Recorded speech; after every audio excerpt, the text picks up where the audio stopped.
With the All-Star weekend coming and going, Brian and I are back to get you set for the Coke 600 at Charlotte Motor Speedway.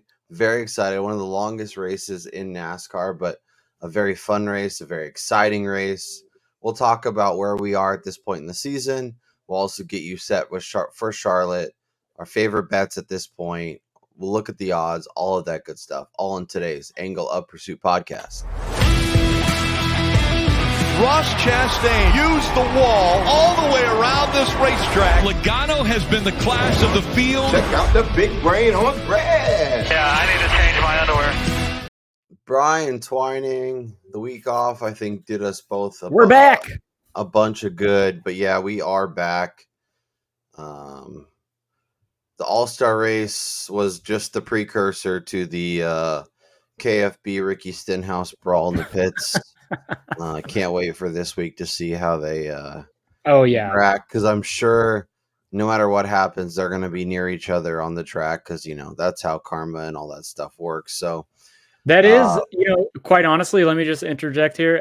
That is if Ricky Stenhouse even races this weekend. I tweeted it out shortly after it happened. If you go back and you look at previous instances of drivers like premeditating certain things or admitting to intentionally doing things, there's been some substantial fines, like in the instance of Denny Hamlin on his podcast. And then this time you have Stenhouse basically telling Bob Pockrass, like, yeah, just watch what's going to happen after the race, and then going and literally punching Kyle Busch. So, it would not surprise me one bit if they table Stenhouse for one race and there's somebody else in the 47 at the Coke 600. That would be interesting. I know they've been a little more stringent when it comes to like on-track stuff, or if you try and wreck somebody on purpose. Off-track, I feel like they're a little more loosey-goosey, but there was definitely a lot of like he was waiting for him, and exactly. Everybody knew this was coming. I mean, let's be honest. He's just such a dickhead. He just rubs everyone the wrong way. Kyle Busch is just he is like every old man that is on the road. Like, he just doesn't like it when the young kids get in his way and they affect his driving. It's just like me. When I drive to Vegas, I put the car in cruise control, and if there's some idiot that gets in my way going up a hill and is slowing down up the hill and then speeds up down the hill, I'm cursing him out. Under his fender and spin him out and put him on the side of the road. I wish I could. Believe me, I say it often. I wish I had a battery. Drive if you could do that to people, if they knew, like, if you drive like a dickhead, if you drive super like ridiculous, we're just gonna get under your rear fender, spin you out, and you're gonna have to figure it out.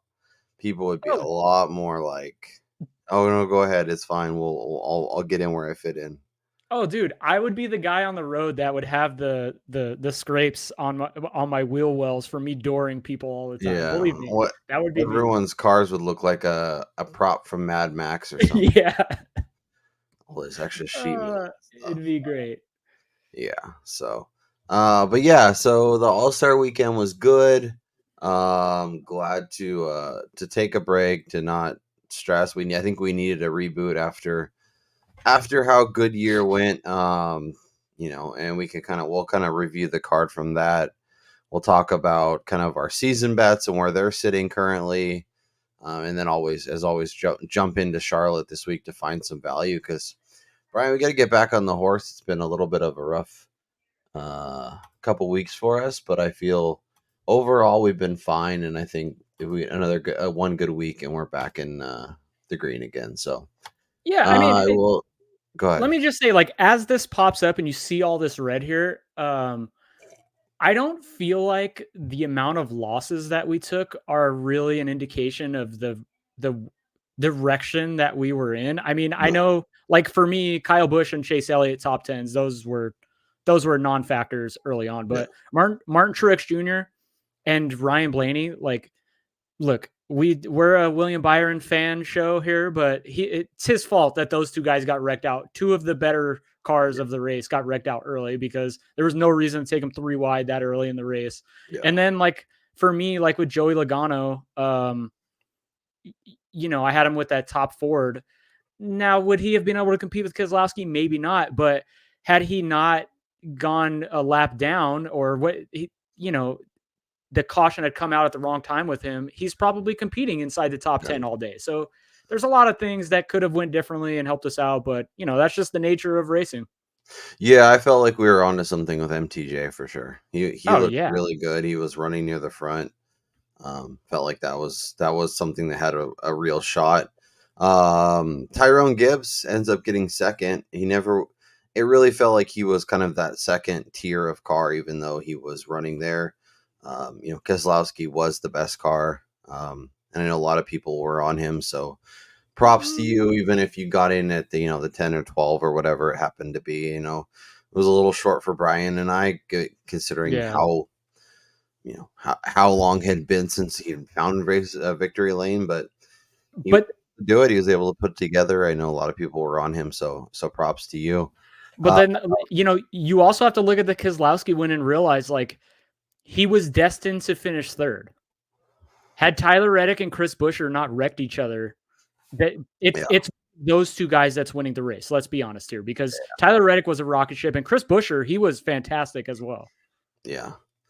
I felt good about some of the Buescher stuff until obviously he wrecked and his day was over. So overall, a frustrating week. No, obviously not the one we're looking for, and kind of in general, as you see, we've been pretty much in the green all season, crushing it. The last couple weeks have really gotten to us, and now we're digging ourselves a little hole. But we took the All-Star break to get away from it and get back and ready to From a dive show in, ready perspective, yes. to make some money.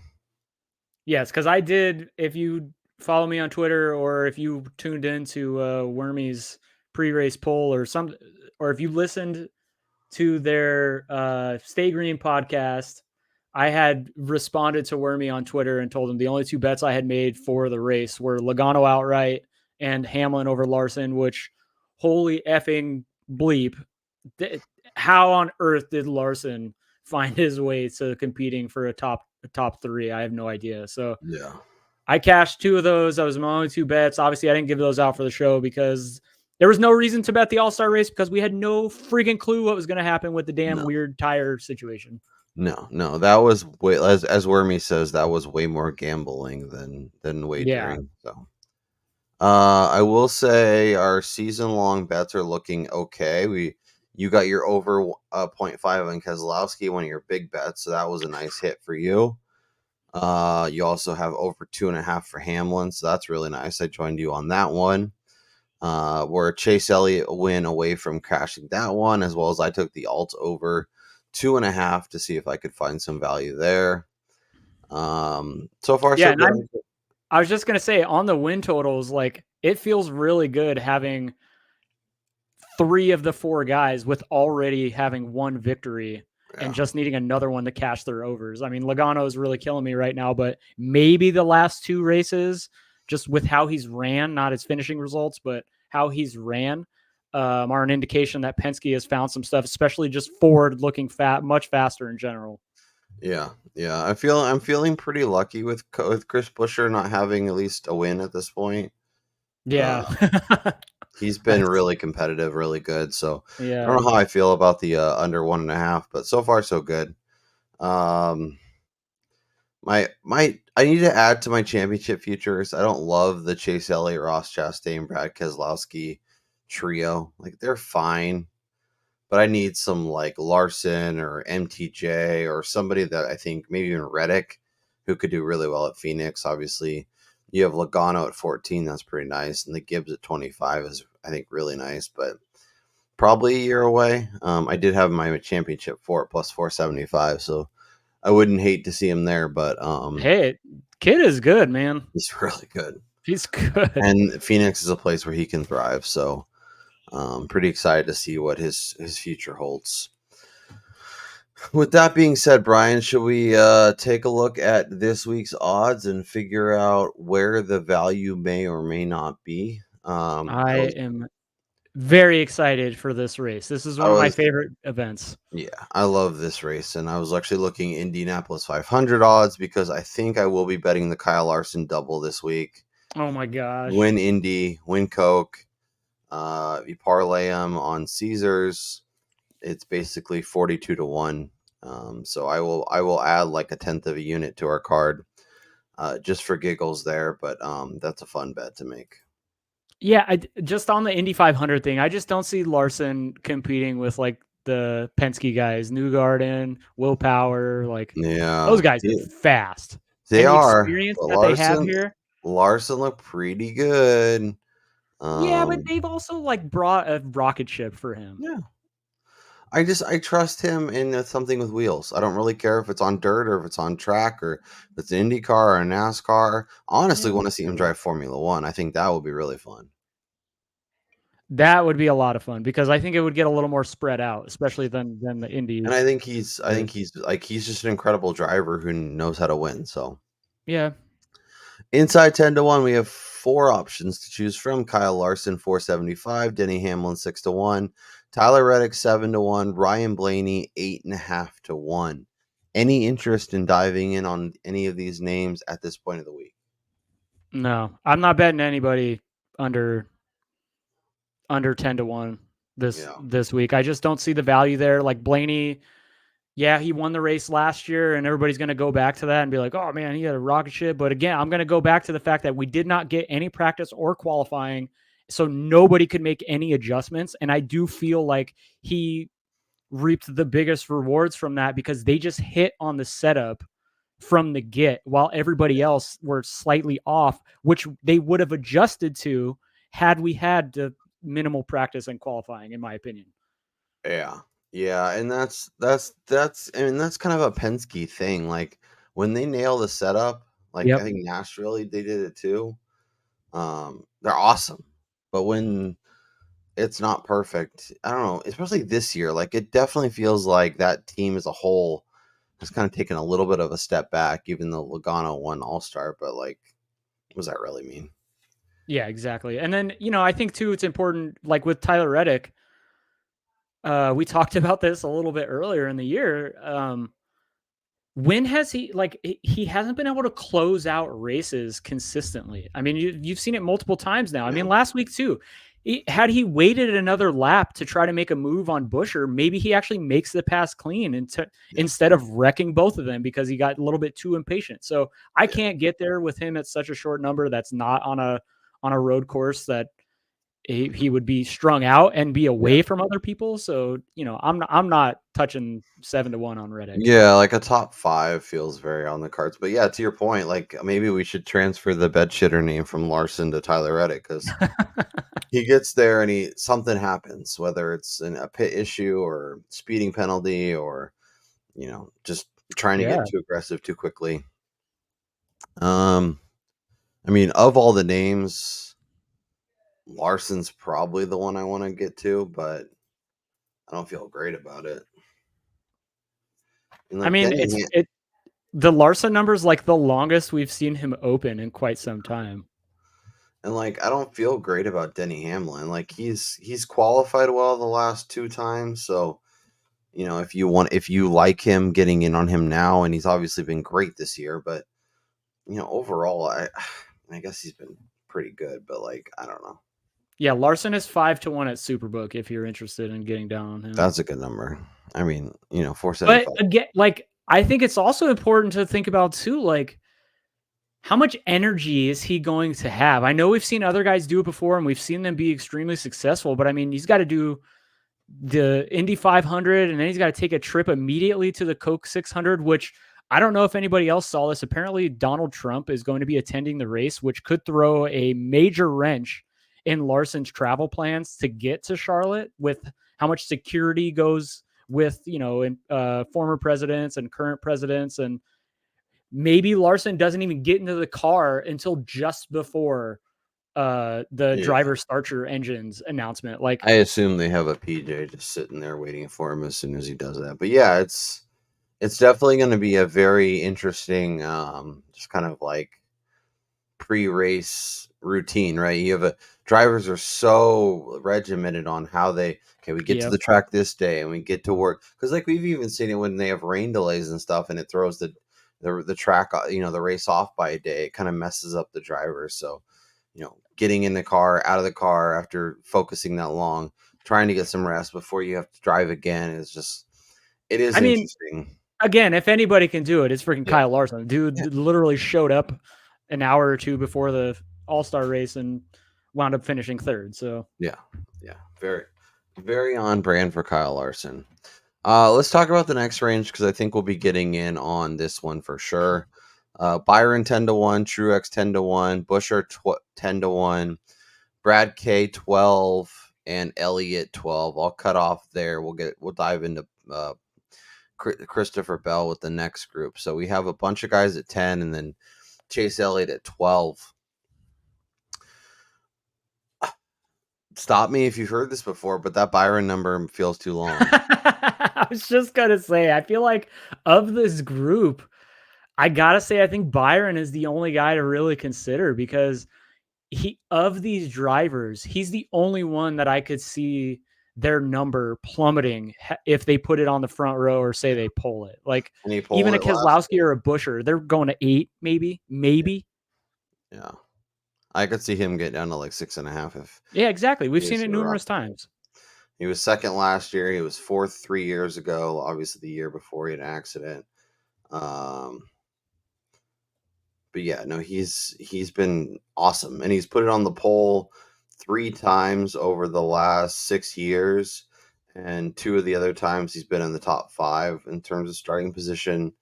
So he's a guy that qualifies well. So if you want the number, now is time to get the number.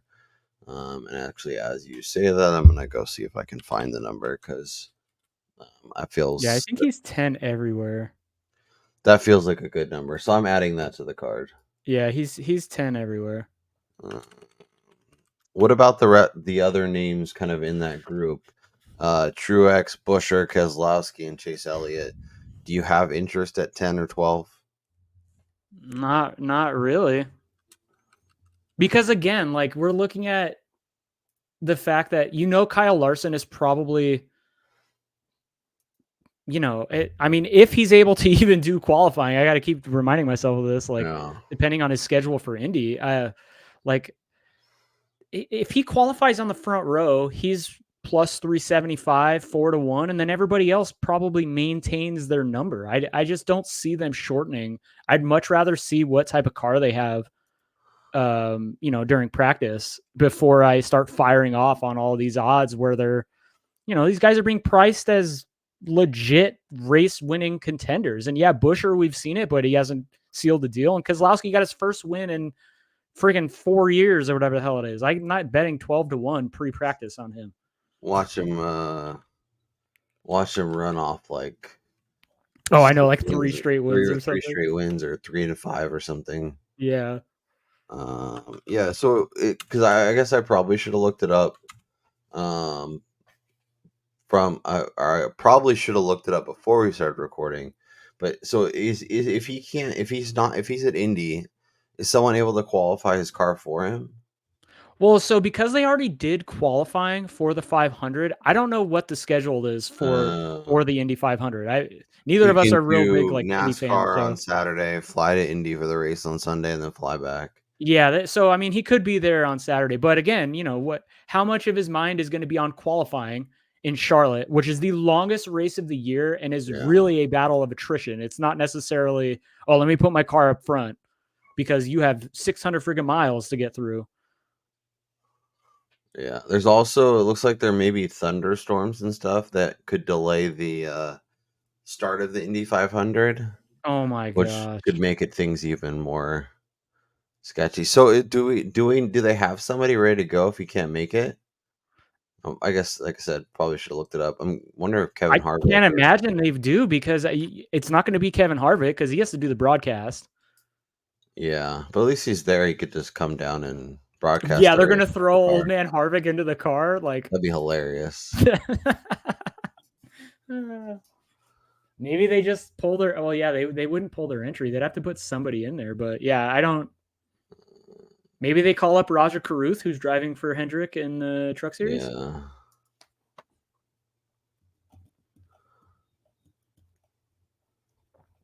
It sounds like they do have a standby driver. Allgaier would be the expected driver. This is from May 16th. So was that like last week? Yeah. So there, it sounds like Justin Allgaier would drive for Larson if he can't make it for any reason. Ooh, that would be a lot of fun. Yeah, I would like to see Allgaier, and especially in that car. Yeah. So it's probably worth, even if you love Larson, just waiting to see what happens, because if for some reason he doesn't qualify or he has an issue, maybe he starts a little further back and get maybe 4.5 to 1, or I guess 5.5 to 1. I don't know if we'll get that, but there I don't see any, like, unless he pulls it and looks like a rocket ship. Maybe they Yeah, move it to exactly. 250, but like, I don't know. It seems like a bridge too far. Let's talk that next range. So we got Chris Bell at 14, Ty Gibbs at 16, Ross Chastain at 18, Kyle Busch at 18. Before we get to 20 to 1 and beyond, Brian, I'm gonna have a hard time not betting Ross the boss this week. Yeah, I don't hate that, but I mean, he's been kind of quiet, Yeah, he's whether been it's in the quiet news cycle or even on track the last few and weeks. honestly hasn't really been great here, but started 14th last year, was in the top 10 after stage 2, and then obviously finished 22nd. But the year before, started 22nd, but was fourth by the end of stage 1, was second by the end of stage 2. Don't we have 4? Is this the race with 4 stages? Yeah. Yeah. And then he had he led 153 laps. And was really, really good here 2 years ago. So, it's hard to be excited. And honestly, I was hoping to get a little bit better of a number. Let's see what Superbook has him listed at. I can get a 20 at Superbook. I kind of like that. I So think I'm going to add a little bit of Ross Chastain at 20 to 1. the guy that I like at that 20 to 1 spot is the Mr. Kyle Busch himself, who took one on the chin, and I'd be interested to see what type of shiner or swollenness he has. But Busch has been incredible here. He has the best average finish over the last 6 races at Charlotte among active drivers, I believe. And he was good here last year in his first year with RCR when they sucked. He's been good at 1.5 this year. He was fine in Las Vegas before he had an issue. He has top 10s at Dover and at Kansas. Like, I think Busch is somebody to watch out for as we transition into kind of the like summer heat of the schedule, where a lot of the races don't really matter much because we're getting into the point where these are not playoff tracks. And Kyle Busch is somebody who needs to turn it on if he has any hopes of competing here at the end of the year. So 20 to 1, I don't hate it. I prefer 25 or 30, just with him not really being a race winning type of car. But it's definitely he's somebody I'm considering early in the week for sure. Like, if we can find matchups, placements, stuff like that. Yeah, I think top 5, top 10 makes sense. Like, looking at his numbers, he's only been outside the top 10 twice over the last 13 years, and that's 1/9 place. Everything else is 6th or better. He had a second 2 years ago, a third the year before.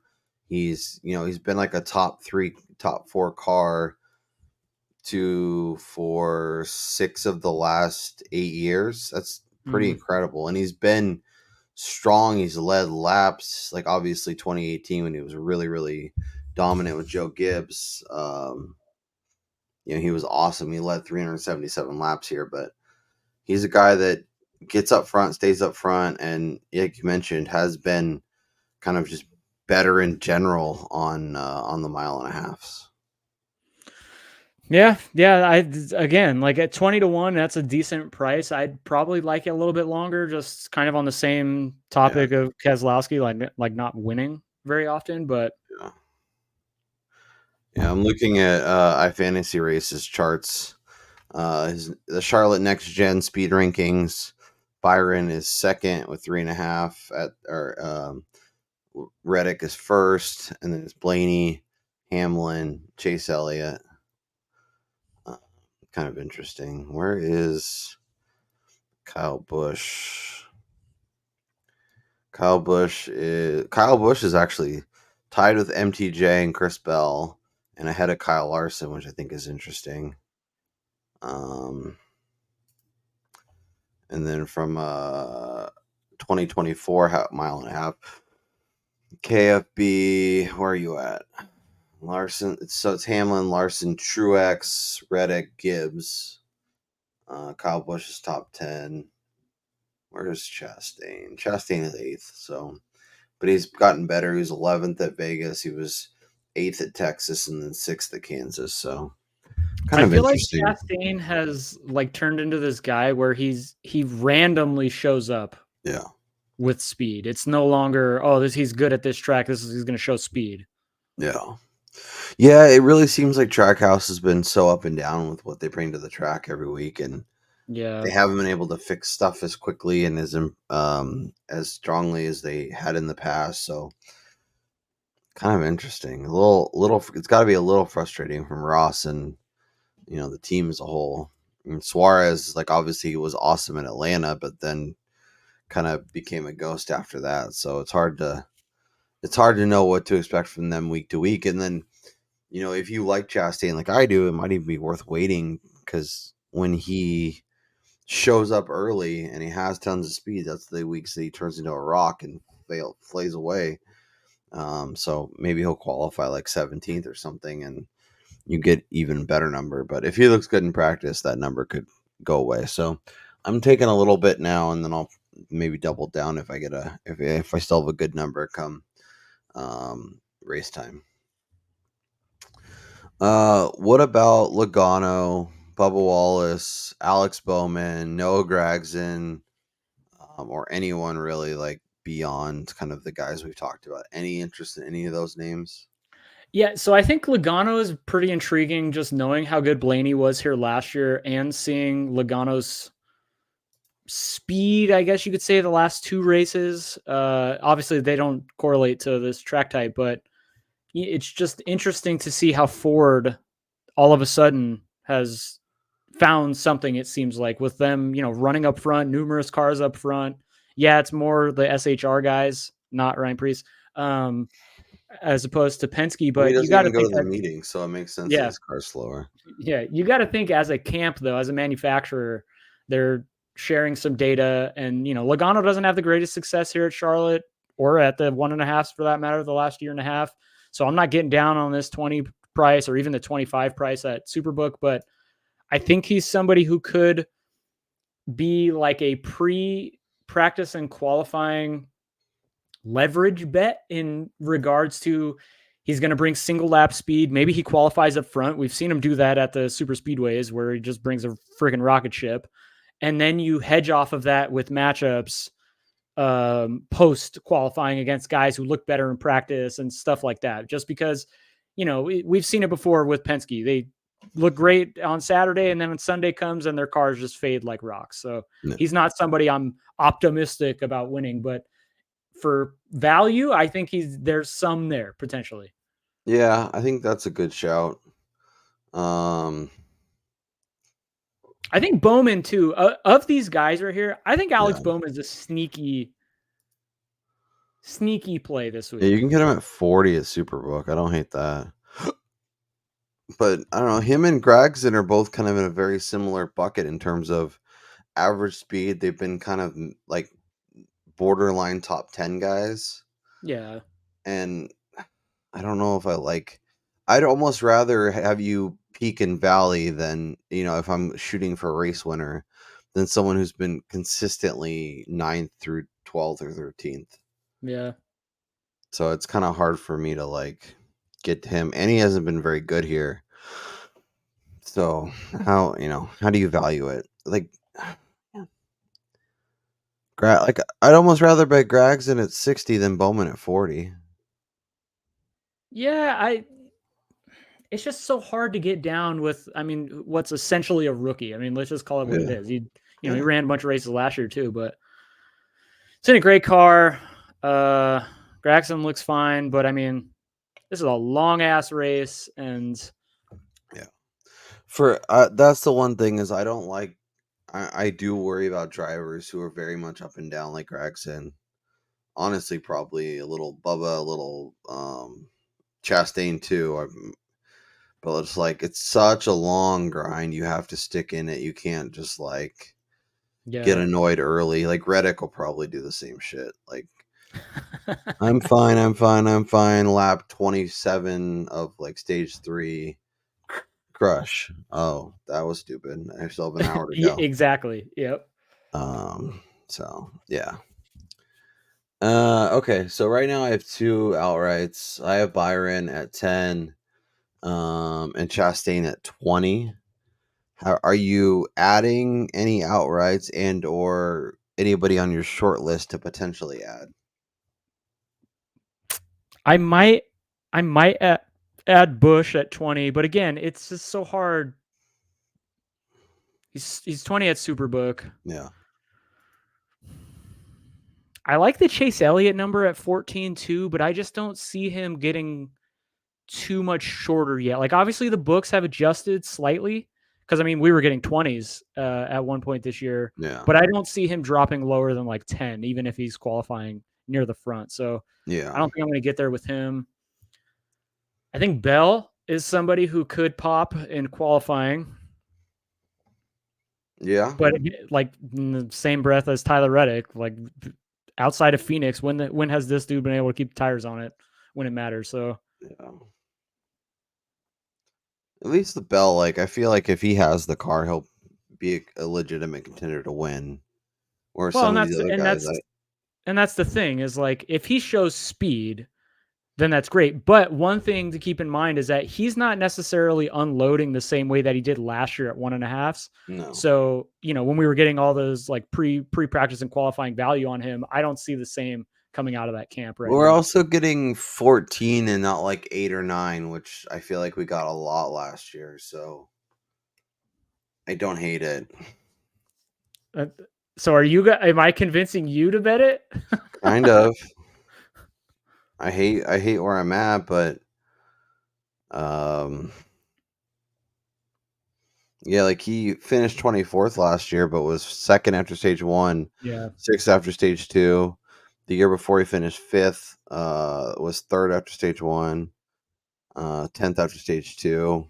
And he led 48 laps last year Yeah. as well. And he's also qualified top 10 in both of the next gen races at Charlotte. Well, He's actually he started definitely top 10. somebody I mean, that like I feel like if you like him, you want to get on and get at least get some on him early.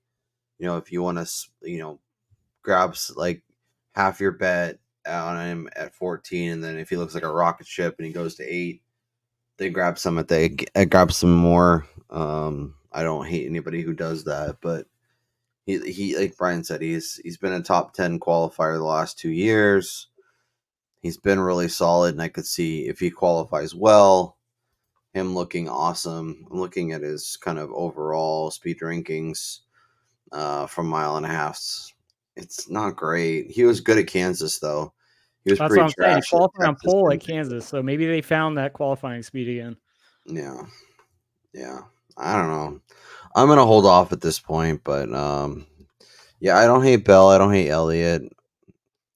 I don't know that I'm ready to get to Gibbs yet, especially at 16. Like I like him long term, and would not be shocked if he won the race, but it feels like a long climb, and I'm not ready to get in. Yeah. I'd rather go up to 14 and get Bell, or I'd rather go up and get Elliott. For a little bit shorter of a guy that, because I know he can win the race if he goes up there. Exactly. All right, let's see. Do we have anything? Oh, we have top 10s. Let's do this. Let's see what we have if we click here. And props. No. Finishes.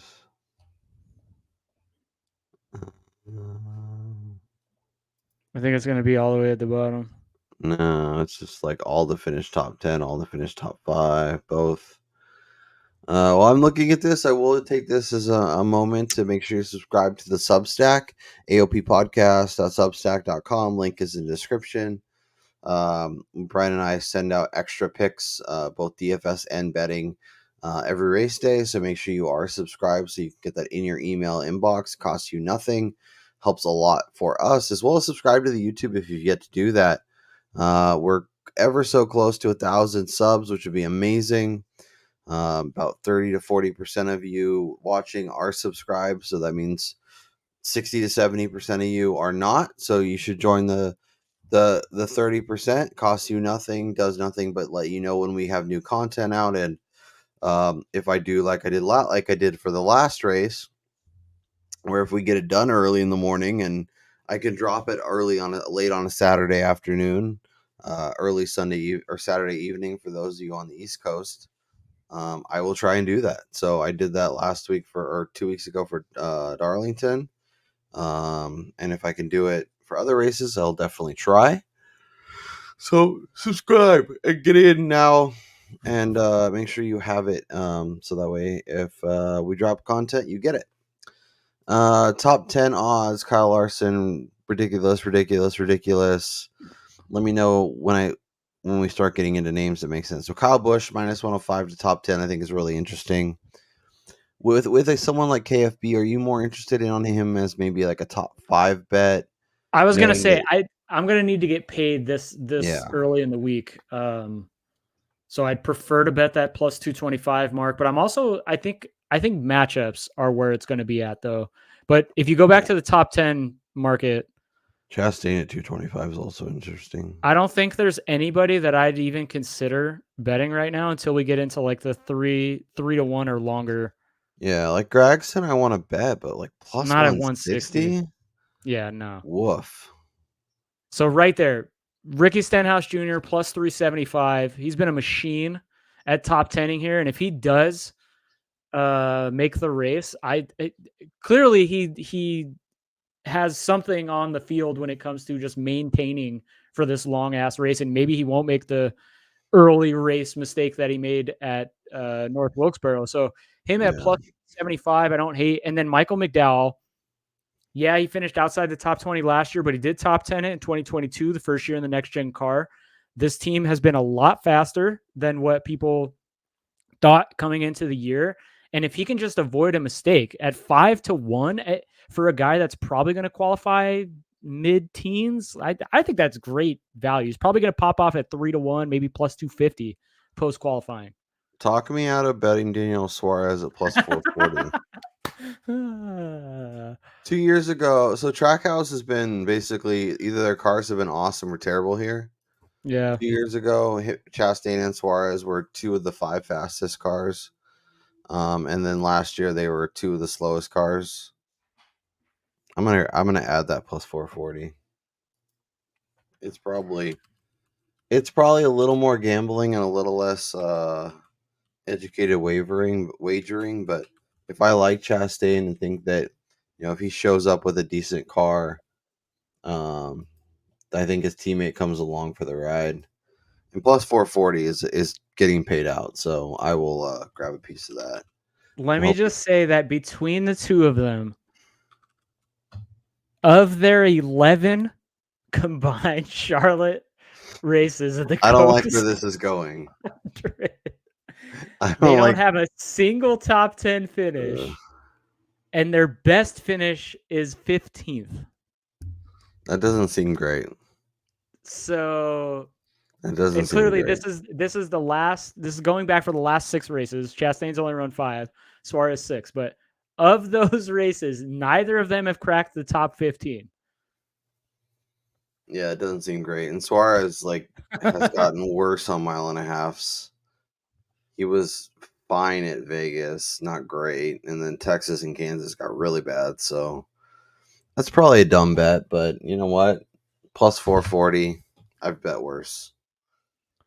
Yeah, and I feel like it's definitely something that just kind of highlights their driving style, where the longer the race goes on, maybe the more impatient they get, or just with how many times they put themselves in bad situations. Like when you have a race that's 100 extra miles, you're more than likely it's going to bite you in the ass at some point. Yeah. No, I think that's completely fair. All right. So my first ad is going to be the Stenhouse top 10. Maybe we'll get lucky and get a Stenhouse versus Suarez head to head. Probably not because they're all Highly gonna doubt. put the KFB one, but Ooh, Jimmy Johnson's in the field this week. Gregson at plus 650. I don't hate that. Is that for top 3? What is that? Top 5. Oh, that's not terrible. That's much more fun. I think I'm gonna add the KFB top 5.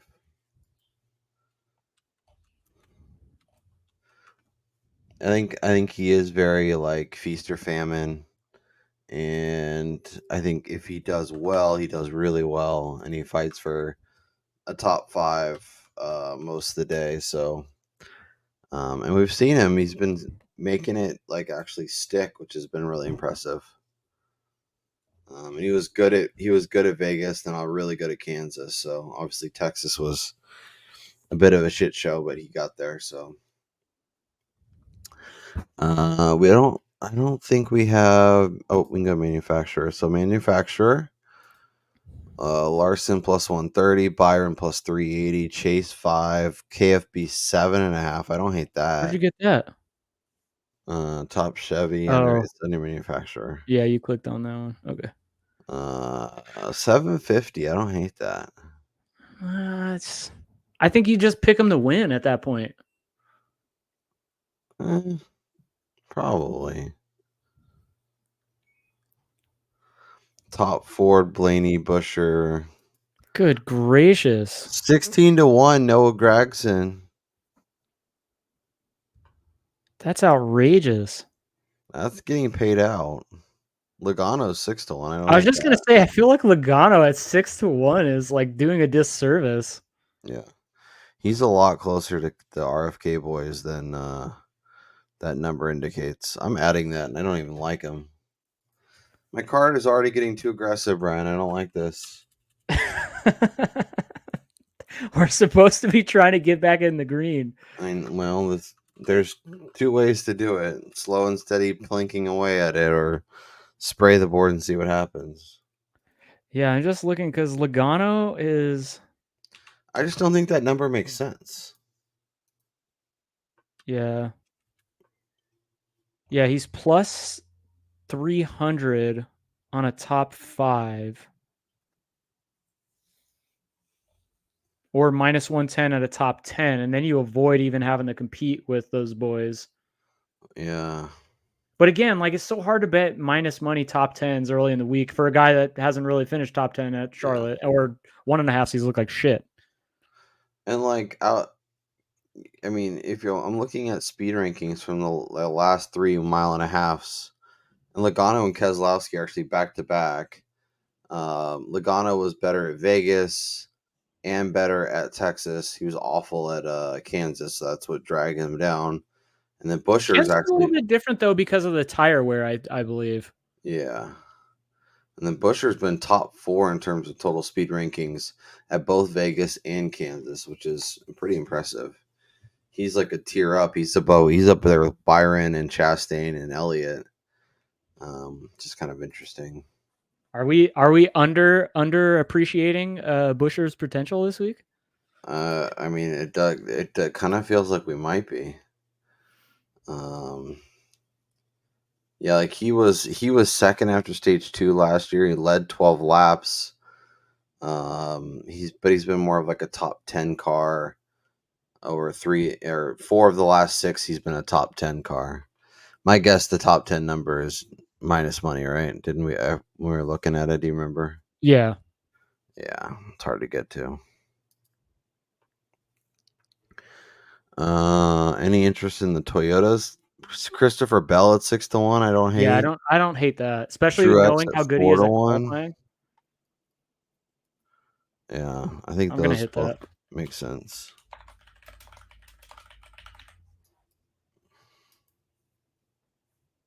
Yeah, I like that Bell number.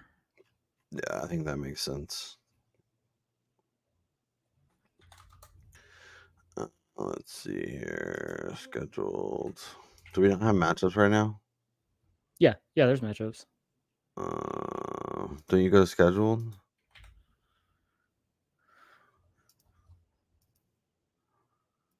Oh, maybe Caesars doesn't have matchups. That's interesting.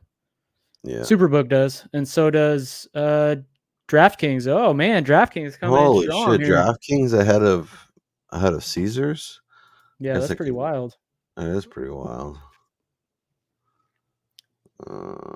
Yeah. Interesting. All right. Larson Hamlin Byron at plus 130. Truex plus 130. You just fade Hamlin, hope he wrecks out, and cash with Byron, Truex, and Reddick. It's a little more gambling and a little less educated, but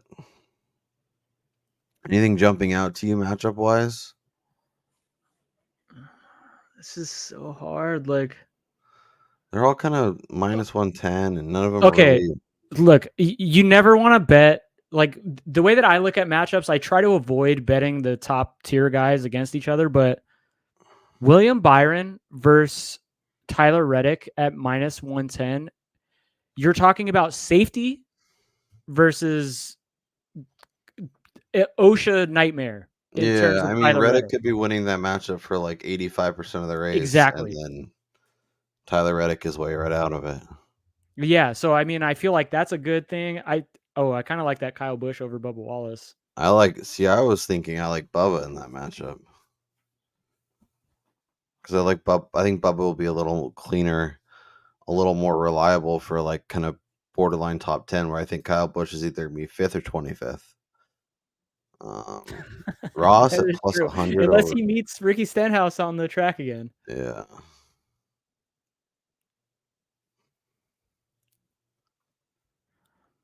I mean, Wallace has only completed, of the last 6 Coca-Cola 600s, he's only completed all the laps run twice. Yeah. No, that's a good call. Busher over Gibbs, I think, is interesting. They both feel like somewhere between 6th and 10th, so I don't really see. I don't know. I kind of like that though, just because Busher's a clean driver. Well, I guess Gibbs is fast as shit too. Gibbs is good, and his mile and a half is one of his best track types. Well, it's Toyotas. Yeah, fair. Really, in general. Okay, let's go over to DraftKings. See what matchups they have. Anything better? Ooh, you know what? Yeah, I'm gonna bet that. All right. DraftKings has the same matchup: Tyler Reddick versus William Byron. William Byron at minus 105.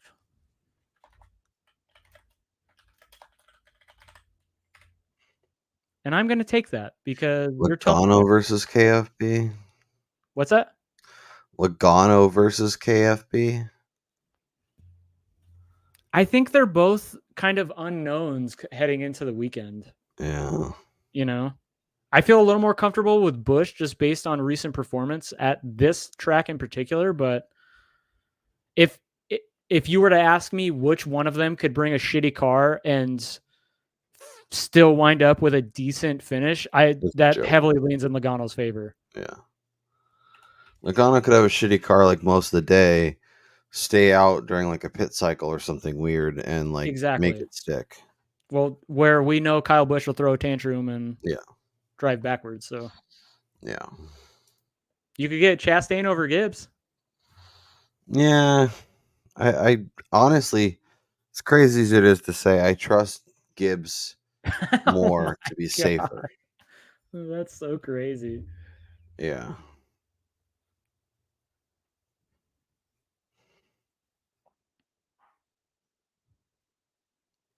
Yeah.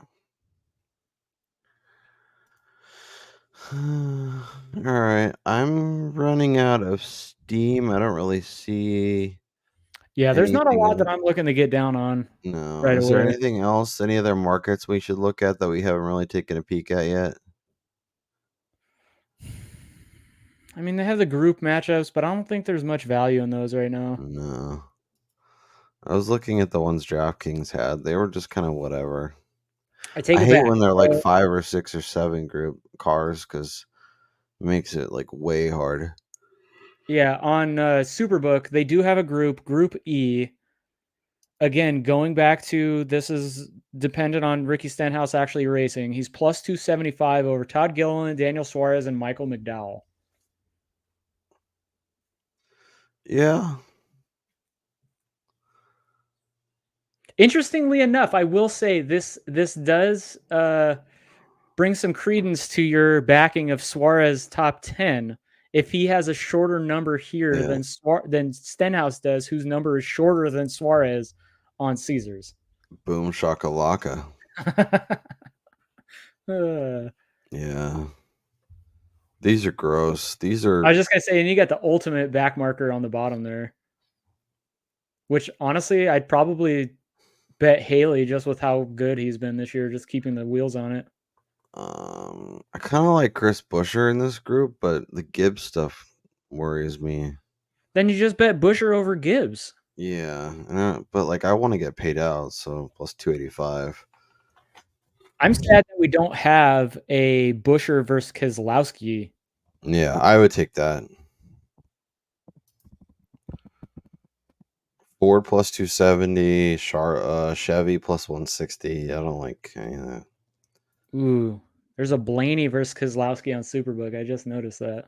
That's not bad. I can't parlay them at Superbook. That's stupid. No. It's because they're a Vegas book. They're smart. Mm. They don't want people winning huge amounts on them. They don't want people donkeying it off. Let's see. IndyCar.